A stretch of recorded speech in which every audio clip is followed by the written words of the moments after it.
Welcome to the Deep Dive, your shortcut to informed understanding. Imagine getting an exclusive look at the blueprint for Germany's near future. Well, that's exactly what we're delivering today. That's right. We're dissecting the economic and social policy plans laid out by the CDU, CSU, and SPD in their coalition agreement for the current legislative period. We've waded through this pretty hefty document to pull out the crucial points, the things set to really shape our economy, our working lives, and, well, social cohesion. It's quite the undertaking, this agreement. For our listeners, the sections on boosting the economy and the plans for work and social affairs are probably top of mind. Definitely. So our goal today is to give you a clear, concise overview of the key strategies and the specific measures outlined in this agreement. Get ready, because we're unpacking the main initiatives intended to drive Germany forward in the coming years. Sounds good. Where should we start? The economy. Yeah, let's jump right in. How do the governing parties plan to inject fresh energy into the economy while making sure, everyone benefits? The first thing that jumps out at me is strengthening social partnership, focusing on fair wages and good working conditions. Absolutely. That's a foundational theme running through large parts of this agreement. And alongside that, the coalition really underscores Germany's strong international focus. How so? Well, it's about reinforcing the European single market, forging new trade alliances, and making global supply chains more robust, basically expanding Germany's role as an open, globally connected economy. Right. Makes sense. And then there's this planned innovation boost for the economy, the Right. innovation tube. What exactly should we picture there? A core element is definitely the role of startups. They're explicitly mentioned as potential future market leaders, Wow. even the DAX companies of tomorrow. High hopes. Indeed. And to unlock that potential, the plan is to significantly cut down on the red tape for these young companies. That sounds promising for anyone looking to start a business. But what about the financial side? Where's the money for all this innovation coming from? Okay, this is where the future fund, the Zukunftsfonds, comes in. It's designed as an umbrella fund to close financing gaps, especially for growth and innovation capital. For who specifically? Mainly small and medium-sized enterprises, SMEs, and also fast-growing scale-ups. The target volume is pretty significant, at least 100 billion euros. 100 billion. Wow. How? Through a mix of federal guarantees, financial transactions, and, crucially, private capital. The investment focus is clearly on Germany, and the governance is meant to be entrepreneurially driven. Now, it's an ambitious fund, signaling clear intent, but, its success will really hinge on attracting sufficient private capital and overcoming the kind of bureaucratic hurdles that have sometimes hampered similar initiatives before. A key challenge, definitely. I also see mentions of other financial easements. Correct. There are plans to lower the equity capital requirements for infrastructure projects and venture capital investments. That could potentially free up billions for further investment. Interesting. And what's this about opening up public funding to security and defense tech? Yes, that's a notable shift. State funding programs are intended to be opened up for technologies in the security and defense sector. And speaking of defense, the Agency for Disruptive Innovation, SPRIND, is also getting a boost. Exactly. SPRIND is set to be strengthened and could potentially become active in the defense sector too. Plus, they want to support moonshot technology. Moonshots. So really ambitious, potentially game-changing projects. Precisely. Through funding tied to specific milestones. It's about pushing for truly groundbreaking innovation. Another point that catches the eye is the goal to make Germany the world's leading location for chemicals, pharmaceuticals, and biotech. Right. There's a plan for a Chemistry Agenda 2045 developed closely with the federal states, companies, and unions. A key aspect here is rejecting blanket bans on substance groups. Instead, they're pushing for a balanced European regulatory framework, something risk-based, like the ARI-CH regulation, the EU system for chemical safety. Okay. And what about processes? They aim to simplify approval processes for plants under emission control laws. And there's a strong push for the circular economy and chemical recycling of plastics. And in the pharma sector specifically? Any concrete plans? Yes, the framework for developing and producing medicines, active pharmaceutical ingredients, and medical devices is supposed to be improved. This involves updating the national pharmaceutical strategy. And biotech? Biotechnology is highlighted as a key industry. The plan is to promote it and ease regulations for its applications, including new genomic techniques. And again, support for startups in this field through better venture capital conditions. Okay, let's switch gears slightly. Energy costs. A huge factor for industry. A critical one. The agreement states they should be internationally competitive, and the coalition reserves the right to make adjustments if needed. And hydrogen seems to be a big focus, too. Very much so. A central project is building a nationwide hydrogen core network, connecting industrial centers across the country, including in the South and East. The goal is to accelerate the ramp-up of a hydrogen economy, pragmatically, using all colors of hydrogen initially. A pretty expensive initiative. And then I read something about carbon capture and storage, CCS. Right. A legislative package is planned immediately to enable CO2 capture and storage. This is particularly aimed at hard-to-abate emissions from industry and gas power plants. CCS does remain a controversial topic. The core argument for including it here is the need to cut industrial emissions where other tech hits its limits. But there are significant concerns about long-term storage safety and potential environmental impacts. It's a balancing act. Understood. Mobility is obviously another major theme, autonomous driving. Yes. The goal is for Germany to become a lead market. They're planning model regions, co-funded by federal and state governments. And space exploration even gets a mention. Absolutely. They want SMEs and startups more involved in the space sector. There's even the ambition for a German astronaut to fly on an international mission to the moon. Really? To the moon? That's the stated goal. Plus participation in a successor to the International Space Station, support for the launcher sector, including a North Sea launch platform and the ESA Moon Control Center. And they stress the need for Earth observation and communication capabilities like Galileo and IRIS-2. Okay, let's look beyond Germany's borders for a moment. What about trade policy? The plan includes reducing import duties across the Atlantic and preparing for deeper trade relations with African states as part of a new Africa strategy. Any specific agreements? Yes, the economic partnership agreements with Côte d'Ivoire, Ghana, Cameroon, and the SADC-WPA states, which are already before Parliament, are supposed to be ratified this year. Same goes for investment protection agreements with Singapore and Vietnam, and they're encouraging the EU Commission to negotiate further deals. Okay, back to domestic companies. Any plans to boost existing support programs? Yes, establish programs like the Central Innovation Program for SMEs, Industrial Collective Research, IGF, Innocom, and KMU Innovative are set to be strengthened. And the KfW Development Bank is supposed to use its instruments in a budget-friendly way. And what about freelancers and the self-employed? The self-administration of liberal professions and their pension funds are to be strengthened, and they aim to create more legal certainty for the self-employed and their clients by reforming the status determination procedure. Less ambiguity there. A key political goal is always creating equivalent living conditions across Germany. How is that addressed? Through the Gesamtdeutsches Fördersystem, GFS, the all-German support system, structurally weak regions are meant to get significant financial support via the Joint Task for the Improvement of Regional Economic Structures, GRW. So targeted support. Exactly. These regions will get special focus in future structural and regional policy, with funding allocation also considering socioeconomic factors. And tourism. It's a significant economic factor after all. It is.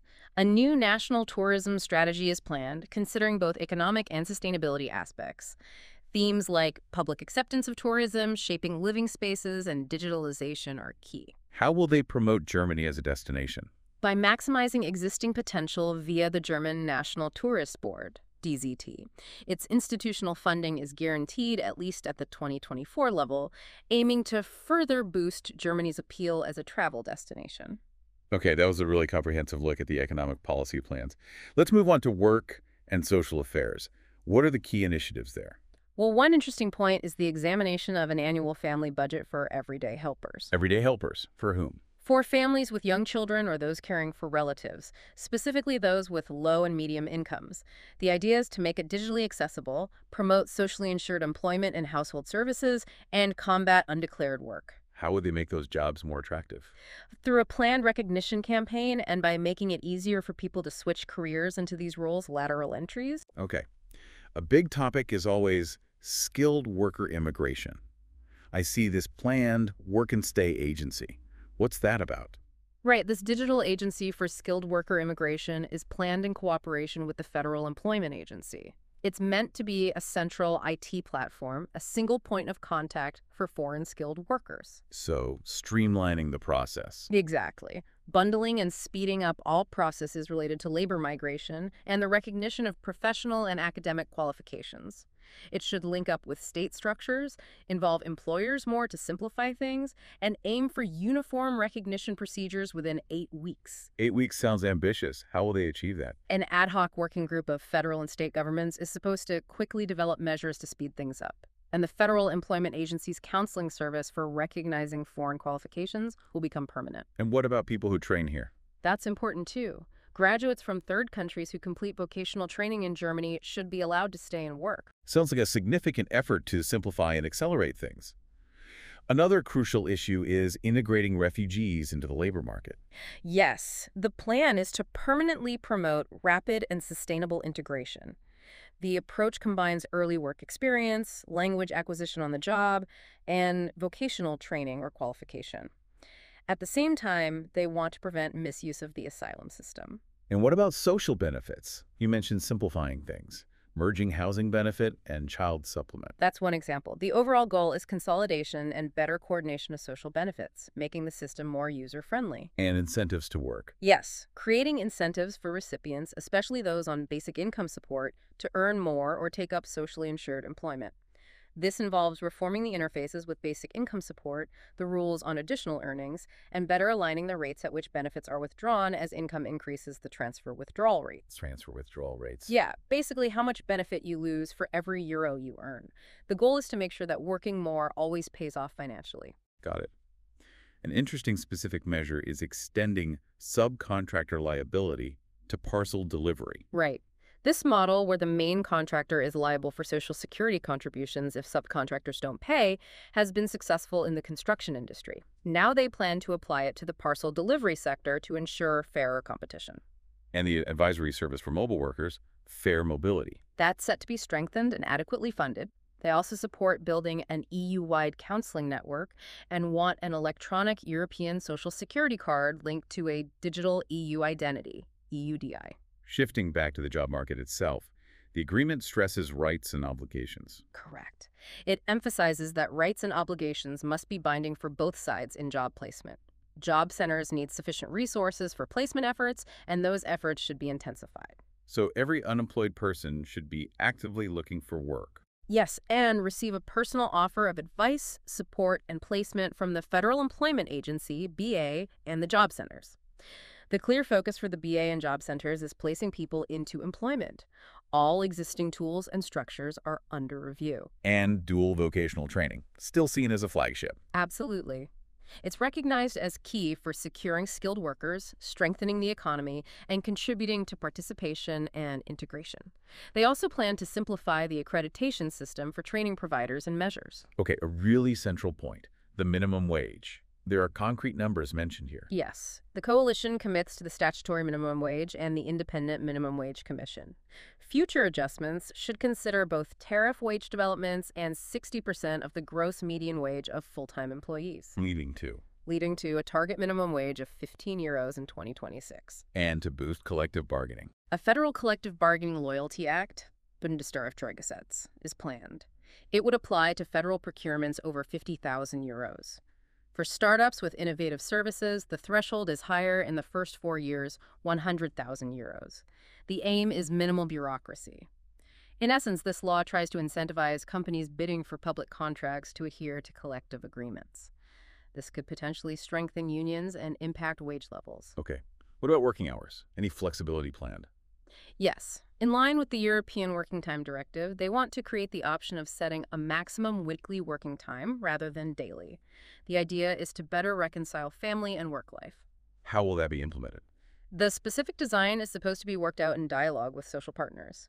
The requirement for electronic time recording should be regulated unbureaucratically with transition rules for SMEs. Does this mean the end of trust-based working time? No, trust-based working time without detailed recording should still be possible within the scope of the EU directive. Also, the list of exceptions for Sunday and holiday work is being extended to include the bakery trade, while maintaining safety standards and rest period rules. Right, a perennial issue. Pension financing. How will long-term stability be ensured? The plan relies on a stable contribution rate and appropriate wage growth. There's an evaluation scheduled for 2029 looking at contribution and federal grant trends, potentially leading to further measures. And a pension commission. Yes, by mid-legislature, a pension commission is tasked with reviewing a new key figure to assess the overall pension provision level across all three pillars: statutory, occupational, and private. And then there's this early start pension, Frühstart Rente plan for 2026. What's behind that? Starting January 1st, 2026, the idea is to deposit €10 per month for every child aged 6 to 18 attending a German educational institution Where's the money go? into an individual, capital-funded, privately organized retirement savings account. After age 18, individuals can top this up with private contributions up to an annual maximum. Earnings are tax-free until retirement, and the capital is protected from state access. Now, while this aims to encourage private provision early on, questions remain about the long-term impact of these relatively small monthly contributions and how they interact with the existing pension system. Interesting concept. What about self-employed individuals and pensions? Self-employed people not currently subject to mandatory old age security are to be included in the statutory pension insurance in a founder-friendly way. However, other reliable forms of provision will remain possible. And the mother's pension. That's set to be completed by raising it to 3 pension points for all mothers, regardless of when their children were born. This will be financed from tax revenue as a societal contribution. What about artists' social insurance? The goal is to stabilize the contribution rate for the Künstler Sozialversicherung and review simplifying the contribution procedure, perhaps using lump sums. And importantly, the increasing digital exploitation of artistic works is intended to be subject to the artist's social levy. Okay, one last major area. Inclusion. Promoting an inclusive society according to the UN Convention on the Rights of Persons with Disabilities. Exactly. It's about ensuring the right to full, effective, and equal participation. This means strengthening inclusive education, making training and education accessible. And specific measures for employment. Yes, enabling employees in workshops for people with disabilities, Beschäftigte, to potentially be exempt from the equalization levy, Ausgleichsabgabe. Improving participation opportunities for people with complex disabilities. What about technology and accessibility? Considering the needs of people with disabilities in AI development is mentioned, supporting the acquisition of digital skills and ensuring barrier-free digital infrastructure in the labor market and educational institutions outside companies. And safety and support. Strengthening protection against violence and disability assistance is also noted. And the complementary independent participation advisory centers, EUTB, will be further developed and funding secured based on evaluation results. That covers a huge amount of ground.